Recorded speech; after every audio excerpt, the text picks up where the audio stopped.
Dans cet épisode, je vais vous parler de préparer son voyage en Chine. Faut-il prévoir un équipement anti-pollution? Je réponds à vos questions en vous présentant la Chine et le chinois tels que je les vois et tels que je les vis. Bienvenue dans la Chine, le chinois, comment c'est vraiment?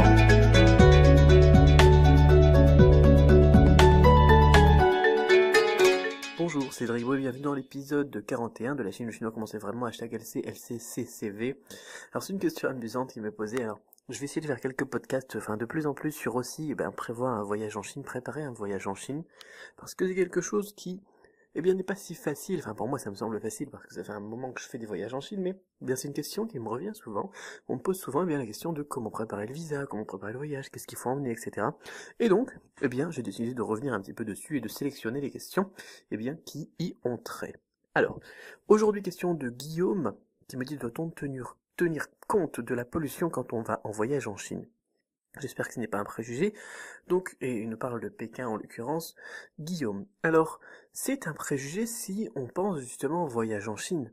Si par contre on parle de Pékin, ce n'est pas un préjugé. C'est un peu comme de parler des Parisiens et de dire que tous les Français sont comme les Parisiens. On connaît les clichés sur les Parisiens, il y en a certains qui sont plus vrais que d'autres, mais on pourrait pas dire justement, voilà, je vais en France, alors ils seront comme ça. Non, parce que en France, on n'est pas tous comme des Parisiens. Voilà, tout simplement. C'est un exemple pourri, mais voilà, ça permet d'illustrer un petit peu, la chose. Parce que là aussi, on parle de la capitale de la Chine, et si on parlait par exemple de Shanghai, il y aurait des préjugés, ou des faits, d'ailleurs, qui sont plus vrais que d'autres. Et là, on parle de Pékin, il y a des choses qui sont plus vraies que d'autres que si, par exemple, on parlait de l'endroit où je réside, à Guiyang. À Guiyang, on n'a pas de pollution. Il fait bon, le ciel est bleu, et on a parfois de la poussière quand ils construisent des bâtiments, mais on n'a pas de la pollution, on va dire des usines, de la pollution avec un ciel gris, etc. Non. Donc, doit-on tenir compte de la pollution si on prévoit un voyage en Chine? Pas forcément, mais puisqu'on prévoit d'aller à Pékin ici, oui, peut-être. Voilà, alors ça dépend aussi de la taille du voyage. Voilà, c'est-à-dire que si vous y allez en vacances pour le tourisme, c'est pas ça qui va vous pourrir la santé, et qui va, vous anéantir, vous envoyer à l'hôpital, etc. Et vous allez mourir parce que vous aurez respiré l'air de Pékin pendant 3 semaines. Non, ça c'est pas possible. Si par contre vous allez vous installer en Chine, et notamment à Pékin ou Shanghai sur le long terme, effectivement on a de la pollution élevée, vous pouvez la suivre, les statistiques et tout ça. Là par contre, si c'était moi d'ailleurs, j'envisagerais effectivement de prendre un équipement spécifique. Donc, par exemple, on a des filtres à particules qu'on peut installer à l'intérieur des maisons, qui filtrent les particules, donc PM2,5 et PM10.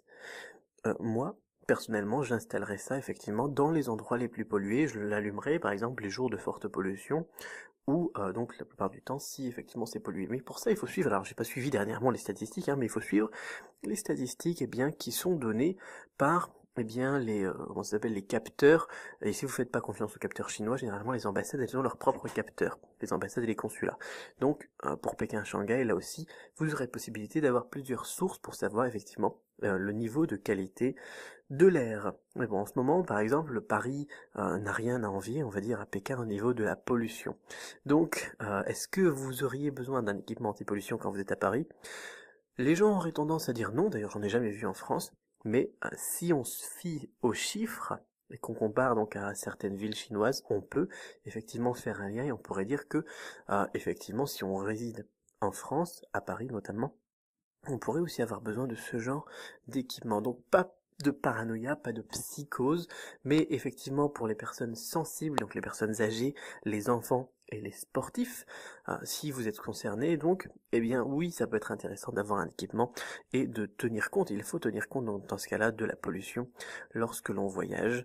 Par exemple, donc pour la pollution à la maison, pour avoir un air pur au moins, donc une bonne partie de la journée plus la nuit, et se ressourcer, et ensuite pourquoi pas, donc pas besoin forcément de mettre un masque filtrant quand on sort, etc. Là ça devient un petit peu beaucoup, sauf si encore une fois vous êtes à vélo et que vous voyagez dans la circulation, etc. Ça on peut le trouver aussi en France. Voilà, encore une fois, ça dépend du contexte, ça dépend des personnes, et puis d'ailleurs encore une fois, comme beaucoup de préjugés, c'est la même chose qu'en France. Voilà. Si vous êtes sportif dans une ville très polluée comme Paris par exemple en France, je suppose que vous allez prendre peut-être quelques précautions les jours de smog. Par contre, si vous êtes une personne, on va dire, normale comme moi, eh bien, et que vous allez, je sais pas moi, 2 jours à Paris faire du shopping, ou je sais pas moi, pour la Saint-Valentin par exemple, puisque ça arrive, là non. Pas besoin d'être complètement maladif et hypocondriaque, j'ai envie de dire, en se disant voilà, c'est bon, je meurs, je suis à Paris, je meurs. Ou bien je suis à Pékin, je suis en train de mourir, c'est fini, c'est foutu, j'ai perdu 5 jours de la vie en respirant 1 heure de l'air à Pékin. Non, non, c'est pas aussi terrible que ça. Hein. D'ailleurs, une autre étude a montré que l'air donc de Paris en l'occurrence, est aussi sain que l'air d'un fumeur chez lui. C'est-à-dire que si vous fumez, eh bien vous avez rien à craindre de l'air de Pékin ou de l'air de Paris.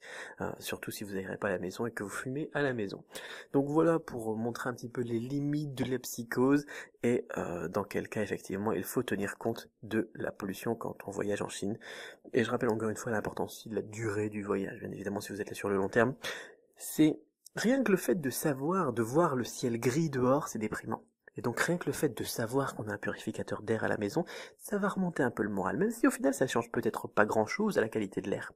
C'est le fait de le savoir, c'est le fait de se dire voilà j'ai fait quelque chose, l'air il a l'air pourri parce que c'est gris dehors, mais voilà, j'ai mon purificateur d'air à la maison, rien que le fait de le savoir, c'est un petit peu comme l'effet placebo, ça va faire du bien. Là ça peut être encore une chose donc de positive, donc dans ce cas-là d'avoir un équipement spécifique. Je pense que le moral y est souvent pour beaucoup, parce que le problème, et je crois que j'en ai déjà parlé, hein, le problème qu'on a en France ou en Chine avec la pollution et ces trucs-là, c'est que les médias, ils nous dépriment avec ça. Et donc du coup, on voit l'air pollué, on voit la poussière, on voit le smog à Paris ou n'importe quoi, et on n'est pas bien.